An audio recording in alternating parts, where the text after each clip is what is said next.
अगर आज मुझे इस मुहूर्त में किसी को कुछ कहना होता कि क्या बनना चाहिए, या फिर यूं कहिए, मैं अगर किसी को कहता सबसे पहले क्या बनना चाहिए, तो मैं ये कहता कि सबसे पहले मनुष्य बनिए, फिर उसके बाद कोई व्यवसाय के बारे में सोचिएगा। क्योंकि ना अगर आप एक मनुष्य नहीं बन पाए, तो भले ही आप कुछ भी व्यवसाय अपना लें, वहां पर आप जैसा आचरण रखेंगे, जैसा मनोभाव आपका होगा, जैसा व्यवहार आपका होगा, वो मनुष्य समाज के लिए कभी भी वर्णनीय नहीं हो सकता, कभी भी सम्मानीय नहीं हो सकता। पहले एक मनुष्य बनिए, फिर इस मनुष्य जीवन को सार्थकता देने हेतु एक व्यवसाय अवश्य होना चाहिए जिससे रोजगार निकले, और रोजगार का भी सार्थक प्रयोग हो। रोजगार क्यों, किस लिए, ये भी जानना चाहिए। सिर्फ परिवार पोषण और भूख मिटाने के लिए रोजगार नहीं होता, ना ही कामना की पूर्ति हेतु रोजगार होता है। रोजगार अति आवश्यक है, वो हमें अस्तित्व प्रदान करता है, हमारा सहायक होता है, ताकि हम अपने गंतव्य स्थल तक पहुंच सके, वहां तक यात्रा कर सके, अपना अस्तित्व बरकरार रखकर निरंतर छोटे छोटे प्रयासों से, छोटे छोटे पुरुषार्थों से आगे बढ़ सके, है ना। आज मैं ऐसा क्यों कहा कि मनुष्य बनिए? ऐसा इसलिए कहा क्योंकि आजकल मनुष्य की जो संकीर्ण मानसिकता होती जा रही है, ये बहुत ही दुखदायक विषय है बंधुगण। वास्तव में आप उसको मनुष्य भी नहीं कह सकते, क्योंकि अब मनुष्य का कोटि, मनुष्य का श्रेणी बहुत उच्च स्तर पर होता है। आज जैसा व्यवहार, जैसा आचरण दिख रहा है, तो पशु के जैसा है। पशु में कोई ज्ञान नहीं होता, कोई विवेक नहीं होता, कोई बोध नहीं होता, और ना ही उनके पास ये विकल्प होता है कि वो भरसक प्रयास करे, एड़ी चोटी का जोर लगा दे और ज्ञान अर्जन करते जाए, विवेक को धारण करे, धर्म अधर्म का चिंतन करे, है कि कोई भी पशु ऐसे कर सकता है नहीं, परंतु मनुष्य के पास मस्तिष्क है, बुद्धि है, यानी चिंतन करने की क्षमता है, सोचने समझने की क्षमता है। इसका मतलब अब जो भी कार्य करते हैं, जो भी कदम आगे बढ़ाते हैं, उसके पीछे अगर सोच ना हो, ज्ञान ना हो, बोध ना हो, विवेक ना हो, तो फिर क्या आपको मनुष्य कहा जाएगा? ये तो मनुष्य का कर्तव्य नहीं होता कि जो वो कर रहा है वो मैं करूंगा। बहुसंख्यक लोग जो कर रहे हैं वो सही हो गया, ये किसने बताया आपको? एक चीज ध्यान रखिएगा बंधुगण, ये सदा स्मरण रखिएगा। बहुसंख्यक लोग वो करते हैं जो सहज लगता है, जो प्रीतिकर होता है, और जो जनप्रिय होता है, परंतु इसका मतलब वो उचित है, वो सही है, वो धर्मयुक्त है नहीं। लोकप्रियता का स्थान अलग है और सही उचित का स्थान अलग है, धर्म अलग है। ये मत समझ बैठिएगा जो लोकप्रिय है, जो आज ट्रेंड के नाम से आगे बढ़ रहा है, फैशन के नाम से आगे बढ़ रहा है, वही उचित है, वही धर्म है, वही सही है, और वही सबको करना चाहिए, क्योंकि ना वो भी कर रहा है इसीलिए मैं भी करूं। ये जो विचार है ना कि वो कर रहा है इसीलिए मैं भी करूं, यही तो पशुता है। गौर से देखिएगा पशु को। पशु अपने आगे देखता है कि मेरे समुदाय के पशु क्या कर रहे हैं, वो उसी का नकल कर बैठता है, उसी तरह का आचरण करता है। और एक चीज बंधुगण, पशु हमेशा बंधन में जीते हैं, प्रकृति के नियम अनुसार चलते हैं, कोई स्वतंत्र विचार नहीं होता, उनके पास स्वाधीनता नहीं होता। लेकिन मनुष्य के पास स्वाधीनता है, और इसी स्वाधीनता का वो अगर सार्थक प्रयोग करे, लोकहित, राष्ट्रहित के बारे में सोचे, तो अच्छा बात। लेकिन इसी स्वाधीनता के नाम पर अगर वो मनमर्जी आचरण कर बैठे, और ऐसा मनमर्जी आचरण जिसे समाज का अहित हो रहा हो, राष्ट्र का अहित हो रहा हो, जिसपे जनहित ना हो, अपितु अमंगलकारी विचार को वो आगे बढ़ा रहा हो, तो फिर क्या ऐसे स्वाधीनता को मान्यता देना चाहिए? नहीं। स्वाधीनता अच्छी बात है, परंतु ये मत मान बैठना कि स्वाधीनता दे दिए इसीलिए वो जो चाहे वो कर लिए और हम उसे दंड ना दे। नहीं, अगर दंड का जो नियम है वही उठ जाए, वही लुप्त हो जाए, तो फिर ये जीता जागता संसार हो जाएगा, जीता जागता अपराधी स्थल बन जाएगा। खैर, संसार जीने योग्य नहीं रहेगा। संसार ना ही सुंदर है और ना ही बदतर है। जैसे आप होते हैं, जैसे उस युग के मनुष्य होते हैं, जैसा मनुष्य समाज का चिंतन होता है, उसी तरह का समाज बनता बिगड़ता रहता है ना। और एक चीज, परिवर्तन ही वास्तविक नियम है, और यही सत्य है। जो परिवर्तन को स्वीकार नहीं कर पाता, समय उसे परिवर्तित कर देती है या फिर उसे मिटा देती है। परंतु परिवर्तन के नाम पर यह नहीं हो सकता कि हम धर्म को छोड़कर अधर्म को अपना लें, क्योंकि अधर्म सिर्फ असंतुलन लाता है, धर्म संतुलन देता है, न्याय स्थापना करता है। धर्म यानी धारण करने योग्य, तो बहुत ही व्यापक है और बहुत ही विस्तृत है। ऐसा कोई सीधा साधा परिभाषा नहीं हो सकता, है ना। हर परिस्थिति अनुसार धर्म बदल जाता है, और कभी कभी ये भी सही होता है, वो भी सही होता है, कोई गलत नहीं। लेकिन जो ज्यादा महत्वपूर्ण होता है उसको हम वरीयता देते हैं। जैसे मान लो 10 रुपया है और 100 रुपया है ना। तो फिर 10 रुपया बुरा नहीं, 10 रुपया में भी कुछ ना कुछ चीज आ जाएगा जो हमारे लिए आवश्यक होता है, और 100 रुपया में भी आ जाएगा। लेकिन मूल्य के आकार में किसका मूल्य ज्यादा है? निसंदेह 100 रुपया का।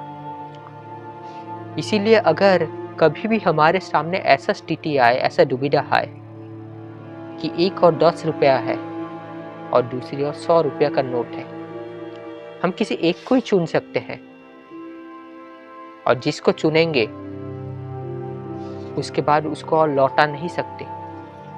बाकी जो दूसरा रह जाता है वो आपसे छूट जाएगा। तो वहां पर आप 100 रुपया नोट के जगह 10 रुपया के नोट को नहीं चुन सकते।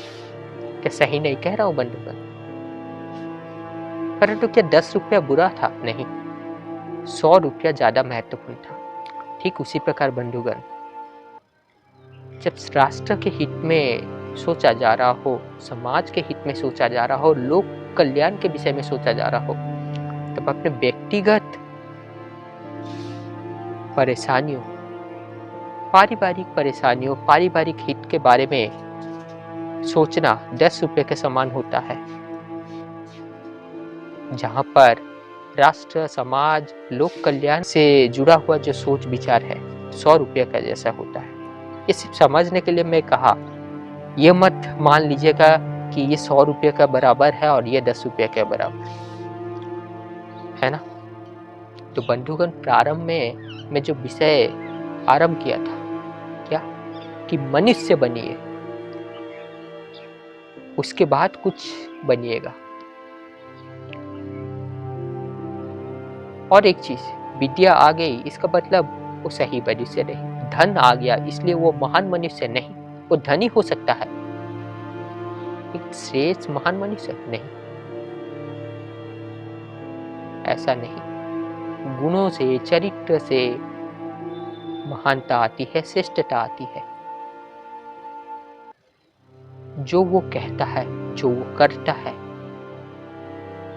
और जो वो सोचता है, तीनों में ही सामंजस्य हो, तीनों ही एक ही प्रकार का हो, और वो एकाकीकरण दिव्यता से भूषण हो, यानी सोचने में, करने में और कहने में देवताओं का समान गुण हो जिसमें, वही महान मनुष्य है। अन्यथा ज्ञानी पंडित विद्या तो रावण के पास भी था ना, तो क्या वो एक अच्छा मनुष्य बन गया? नहीं। विचार करने योग्य बात है क्या कि एक पंडित, एक ज्ञानी भी अहंकारी हो सकता है, भी दुर्जन हो सकता है, भी दुष्ट हो सकता है, समाज पे आतंक फैला सकता है ना? और एक चीज, एक ही माता के दो संतान, यानी एक ही वृक्ष के दो फल, कौन? रावण और विभीषण। दोनों में कितना स्वभाव में परिवर्तन देखिए, आचरण में परिवर्तन देखिए, विचार में अलगाव देखिए, प्रवृत्ति में कैसा भेद देखिए। वही राम को कोई अपना परम शत्रु मान रहा है, फिर वही राम को कोई नारायण का अवतार मानकर अपना आराध्य के रूप में पूजा कर रहा है। कोई उसके शरण में जा रहा है तो कोई उसके निकट भी नहीं रहना चाहता, कोई उसको मारना चाहता है तो कोई उसको बचाना चाहता है, कोई उसकी सेना के साथ युद्ध करना चाहता है और कोई उसकी सेना में शामिल होकर लंका पर विजय प्राप्त कराना चाहता है। विभीषण था क्या? भगवान श्री राम के पक्ष में, भले ही वो रावण का भाई क्यों ना हो, है ना? और वो बच गया। परंतु एक चीज ध्यान रखिएगा, इसी विभीषण को घर का भेदी कहा जाता है। परंतु क्या वो घर का भेदी था? नहीं। संसार ऐसे बहुत सारे उपाधि दे सकते हैं, वो उपाधि शोभा योग्य भी हो सकती है और कलंक लगाने वाली भी हो सकती है, क्योंकि ना ये विभीषण आसुरिक समाज से आता था, राक्षस समाज से आता था, तो वहां का जो आचरण, वहां का जो व्यवहार, वहां का जो सोच, वहां का जो समझ, वहां का जो संस्कृति था, देवताओं से भिन्न था। और वहां पर ठहरा ये विभीषण देवताओं वाला आचरण रखने वाला, इसीलिए वहां का समाज विभीषण को स्वीकार नहीं कर पाया और दे दिया उपाधि। कैसा उपाधि? कलंक की उपाधि। सिर्फ वो नहीं, बल्कि आज भी कहा जाता है कि विभीषण है घर का भेदी। क्या वास्तव में यही है, या फिर वो उसने घर त्यागा, अपने परिवार को त्यागा, अपने भाई को त्यागा? और कैसा भ्राता, अग्रज, जिसके पास सब कुछ था, लंका था, सोने का लंका, किस लिए? सत्य के पक्ष में शामिल होने के लिए, धर्म के पक्ष में शामिल होने के लिए, इसीलिए वो बच गया। और इस उदाहरण से ये सीख मिलती है कि हम धर्म को वर्ण कर रहे हैं, सत्य को धारण कर रहे हैं, इसलिए समाज हमारा मजाक नहीं उड़ाएगा, हम पर कटाक्ष नहीं करेगा, हम पर लांछन नहीं लगाएगा, ये अनिवार्यता नहीं। अपितु ये कहिए, भला ऐसा कौन सा समय था जब सत्पुरुषों के ऊपर, वीर पुरुषार्थी पुरुषों के ऊपर, सत्य मार्गी मनुष्य के ऊपर लांछन नहीं लगा? उत्तर दीजिए। नहीं दे पाएंगे आप। आप अगर कौवे का संग रखेंगे तो कौवे का आचरण कैसा होता है आप स्वयं जानते हैं, उनका बोध कैसा होता है आप स्वयं जानते हैं। तो अगर आप उनके अनुसार कार्य करने लगे, उनके अनुसार विचार करने लगे, उनके जैसा ही स्वभाव रखते हैं, उनके जैसा ही चरित्र रखते हैं। उनका चरित्र क्या है कि वो मलिनता में जाकर चोंच मारते हैं, तब फिर वो कहेंगे वाह ये एक श्रेष्ठ मनुष्य, एक सही मनुष्य है। लेकिन वहीं पर अगर आप हंस बन गए, यानी आप मलिनता में अपना चोंच नहीं देते, आप मलिनता से कोसों दूर रहते हैं, आप हंस है कंकर को फेंक देते हैं और मोती चुनते हैं, हीरा चुनते हैं, हर चीज को नहीं उठाते, परंतु इसका मूल्य क्या कौवे जान पाएंगे? नहीं। और इसीलिए वो आपको गाली सुना बैठते हैं, आपके ऊपर कटाक्ष कर बैठते हैं, ऐसा बहुत सारे निंदाजनक बातें करते हैं। वो चाहते हैं कि चाहे जितना भी हो ये सब सुनकर आप उनके तल पर आ जाए, उनमें शामिल हो जाए, है ना। और अगर वो हंस वाला व्यक्ति ये नहीं जानेगा कि वो वास्तव में सही कर रहा है, उसके पास आत्मज्ञान का अभाव होगा, तो वो तो जो कौवा चाहते हैं उसी में ही शामिल हो जाएगा, कौवे जैसा बन जाएगा। वास्तव में हमें ये पता ही नहीं कि हमारा आत्म कर्तव्य क्या होना चाहिए, आत्म लक्ष्य क्या होना चाहिए। क्यों?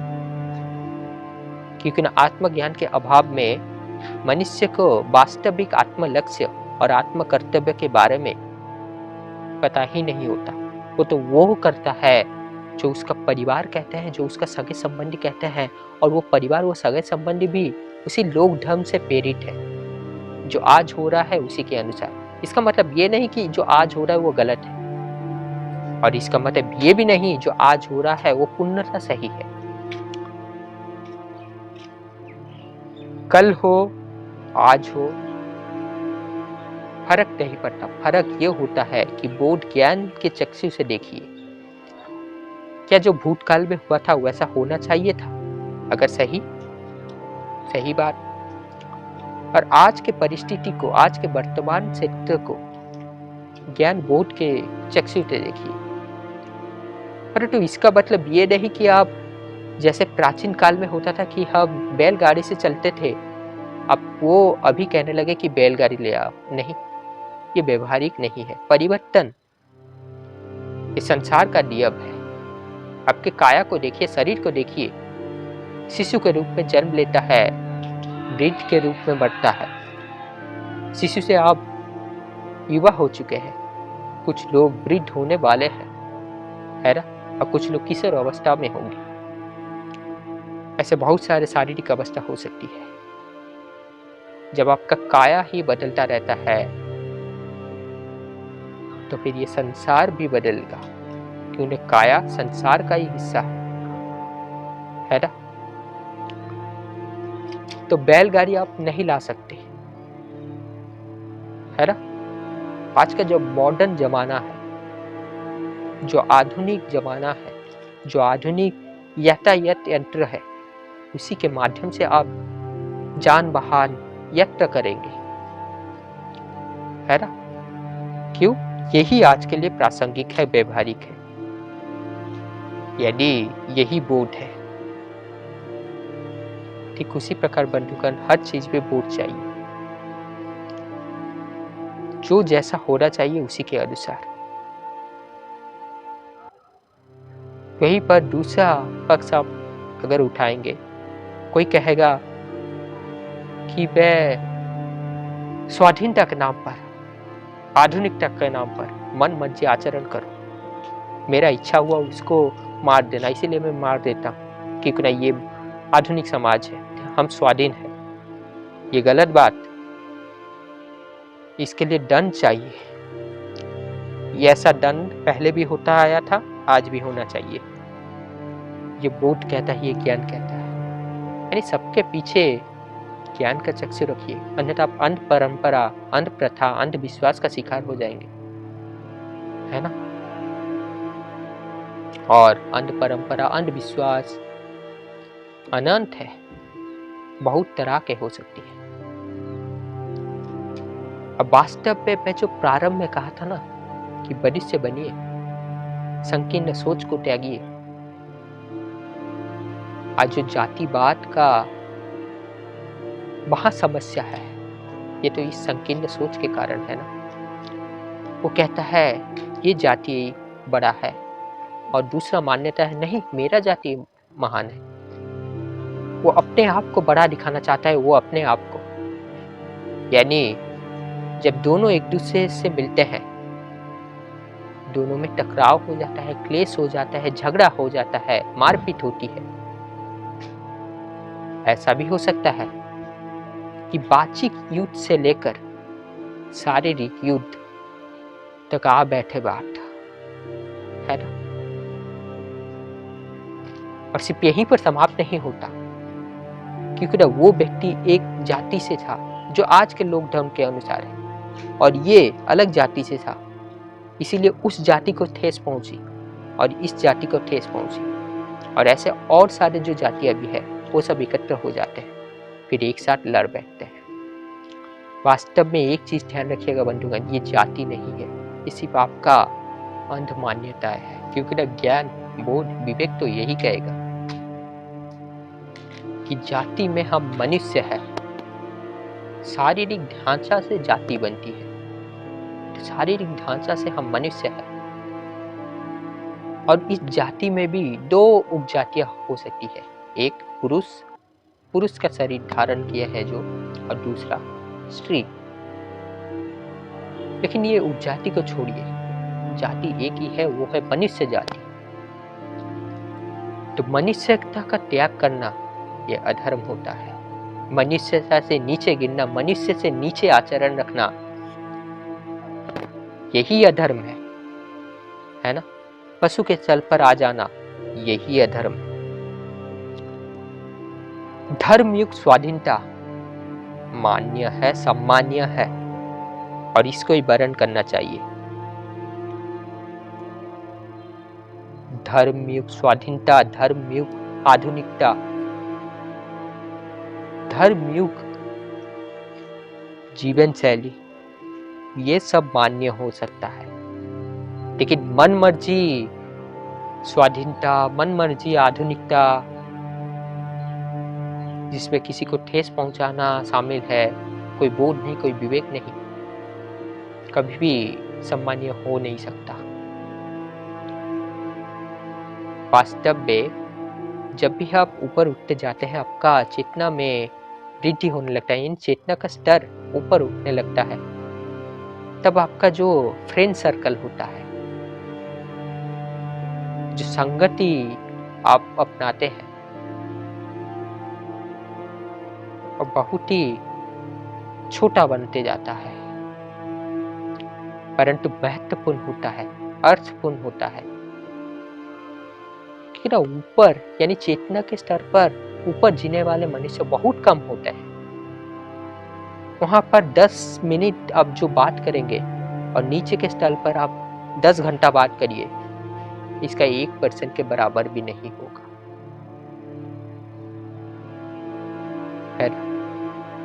ये रहा अलग एक विषय, लेकिन कहते कहते मैंने कह दिया। तो जो संकीर्ण सोच के बारे में मैं कह रहा था, यही संकीर्ण सोच के कारण आज बहुत सारे जातियां हैं, बहुत सारे विभ्रांतियां हैं, है ना। सब मनुष्य वही रक्त मांस मिट्टी का पुतला है। जब सब मरेंगे, सबको इसी मिट्टी में दफना दिया जाएगा, या फिर कोई कास्ट के चिता के ऊपर पड़कर जल जाएगा। जिस शरीर के नाम पर उसको इतना अभिमान था, इतना अहंकार था, क्या हुआ उसका परिणाम? शरीर का अंतिम जो रूप होता है, क्या? राख, जो मिट्टी में मिलने वाला है, यानी मिट्टी बन जाएगा। ये मिट्टी का ही तो शरीर है और आप मिट्टी से दूर रहकर बनावटी जीवन जीना चाहते हैं। कहाँ तक सही है, अपने आप से पूछिए।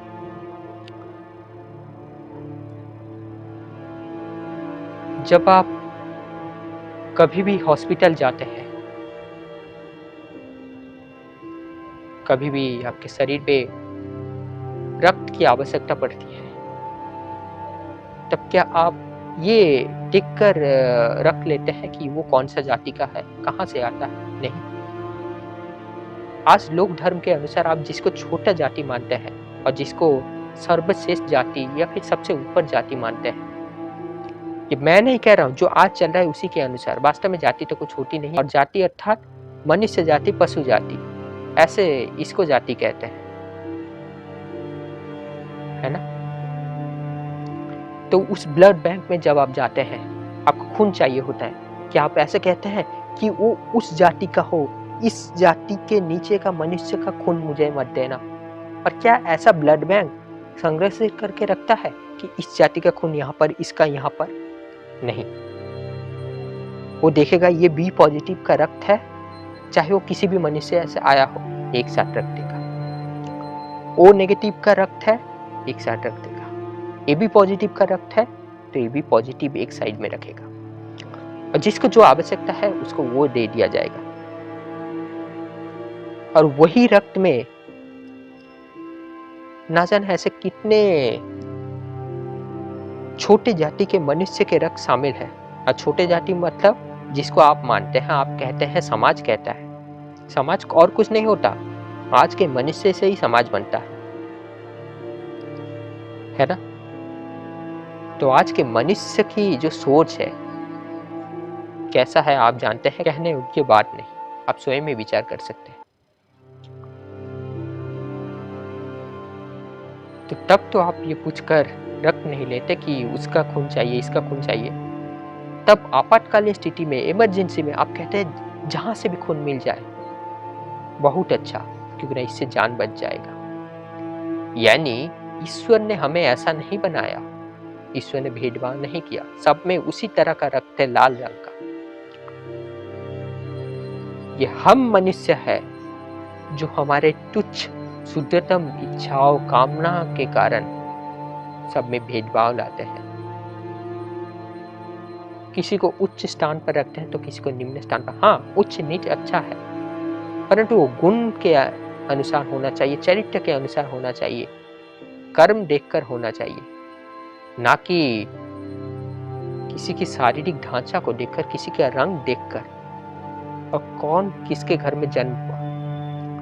वास्तव में एक शिशु जब जन्म लेता है उसके हाथ में कुछ नहीं रहता। वो शिशु चाहे एक अपराधी के घर में जन्म क्यों ना लिया हो, भले ही उसका पिता कितना बड़ा अपराधी हो, उसका परिवार कितना बड़ा अपराधी हो, लेकिन अगर वो शिशु बड़ा होकर नेक कार्य करने लगे, धर्माचरण करने लगे, न्याय पुण्य कार्य करने लगे, तो उसका सम्मान होना चाहिए, न कि तिरस्कार। परंतु हाँ, क्योंकि ना उसका ताल्लुकात ऐसे परिवार से है, ऐसे पृष्ठभूमि से है जहां अपराध ही सम्मान का उपाधि लिया बैठा है, तो बहुत संभावना ये हो सकता है कि वो भी उसी तरह का अपराधपूर्ण कार्य करने लगे, वो भी अपराधी बन जाए, है ना। परंतु इसमें रेयर सिचुएशन भी होता है, यानी अपवाद स्थिति भी होती है। तो अगर सारांश कहना हो तो यही है कि संकीर्ण सोच को त्यागिए, मनुष्य जैसा आचरण रखिए, मनुष्य जैसा बोध ज्ञान रखिए, मनुष्य को मनुष्य के चक्षु से देखिए, उच्च नीच का भाव त्यागिए। हाँ, उच्च नीच का भाव रखिए, लेकिन ज्ञान युक्त बोध युक्त। और ये ज्ञान युक्त बोध युक्त उच्च नीच का भाव कैसा होगा ना, जिसका कर्म ऊंचा वो मनुष्य उच्च है, श्रेष्ठ है, जिसका गुण अच्छा है, चरित्र अच्छा है, वो उच्च कोटि का मनुष्य है। और जो गुण से, स्वभाव से, चरित्र से जिसका पतन हो चुका है, वो नीच मनुष्य है। आशा करता हूँ बंधुगण समझ में आया होगा। तो बंधुगण, और ज़्यादा कुछ नहीं कहूँगा। शाम का वेला हो चुका है, अंधकार छाने वाला है और मुझे भी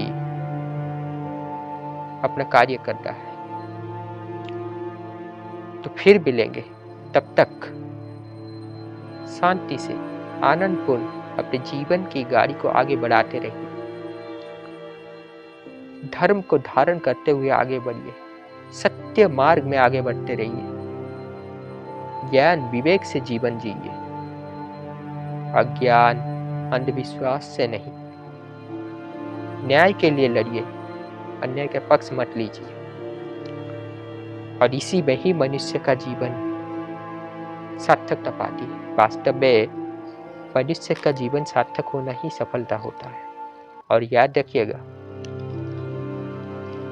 भूख को करते ज्यादा मनुष्य का लक्ष्य नहीं होना चाहिए, अपितु जन्म मृत्यु के चक्र से छूट जाना, यदि अनंत को प्राप्त करना, मुक्त होना, आत्मज्ञान अर्जन करना, यही निर्वाण होता है, यही मुक्ति होता है। और जीते जी मुक्ति पाना है, यानी जीवन मुक्त अवस्था तक आ जाना है। तो बंधुगण, यहीं पर ही रखता हूँ, फिर मिलेंगे।